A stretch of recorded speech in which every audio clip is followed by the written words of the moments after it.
Passer en revue les différentes méthodes de résolution des conflits, s'en inspirer afin de parfaire les techniques et stratégies pour une intervention efficace sur le terrain. Les garants de la tradition, membres du directoire de la Chambre nationale des rois et chefs traditionnels de Côte d'Ivoire, sont ainsi à l'école. Un cadre de partage et d'apprentissage initié par l'ONG internationale Nzarama.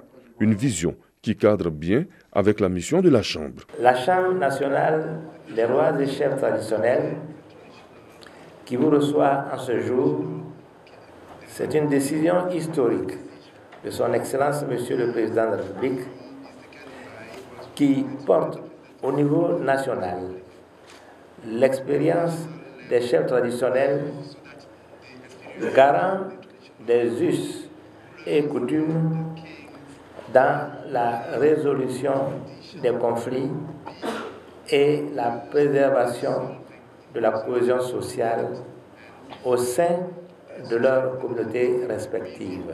L'ONG Nzarama, une expérience à mettre au service de la chefferie traditionnelle. Les États-Unis accompagnent cette vision. Nous sommes convaincus que vous, les chefs et les rois, en tant que leaders de vos communautés, jouent un rôle critique dans la prévention et la résolution du conflit. Ceci sera de même encore plus important pendant cette année électorale.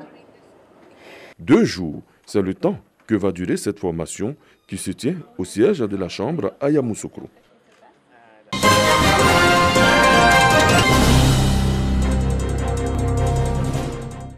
Du 4 au 6 juin prochain, la ville de Bordeaux va accueillir le 28e sommet France-Afrique, une édition portée essentiellement sur le développement à travers les villes durables. La Côte d'Ivoire veut jouer un rôle prépondérant au cours de cette rencontre.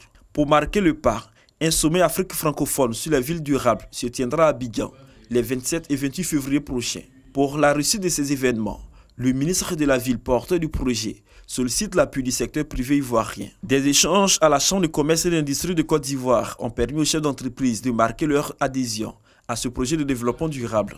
Nous sommes en phase avec le ministre justement pour sensibiliser au niveau ivoirien, le secteur privé et aussi nos pairs africains à travers les institutions consulaires, les institutions patronales et les différentes structures du secteur privé. Le ministre François-Albert Amicha est revenu sur les opportunités à faire de la Côte d'Ivoire le porte-voix de l'Afrique francophone au sommet France-Afrique. La Côte d'Ivoire a donc décidé de se positionner en agrégateur de solutions africaines pour les villes durables à travers les rencontres d'Abidjan, inscrites au calendrier officiel du sommet de Bordeaux, entendent proposer des réponses innovantes en faveur du développement de territoires durables à travers la co-construction et la synergie des acteurs comme une nécessité absolue et qui veut trouver dans le secteur privé les partenaires et le savoir-faire qui vont avec. Cette rencontre avec le secteur privé constitue l'une des rencontres prévues dans le cadre des préparatifs de ce sommet continental.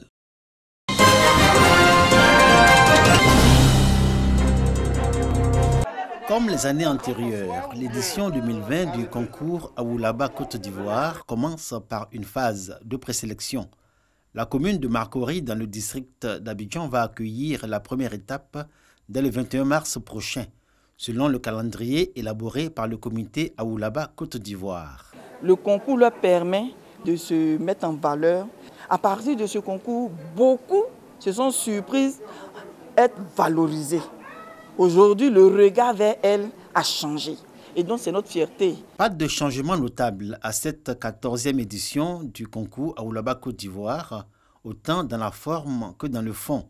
Les critères restent les mêmes et toujours cet engagement du comité à valoriser la culture africaine via l'esthétique, la beauté, le courage et l'intelligence de la femme africaine, mais aussi le patrimoine vestimentaire de nos régions. Le concours Aoulaba transcende la désignation d'une belle d'un soir. Il se veut le cadre de promotion de la femme africaine, porteuse de valeurs et qui contribue au développement socio-économique et au progrès de son pays. Le ministère de la Culture accompagne ce concours. Nous sommes pour la pérennisation justement de son concours parce qu'en le pérennisant, c'est la culture ivoirienne aussi qui vit et qui va de l'avant.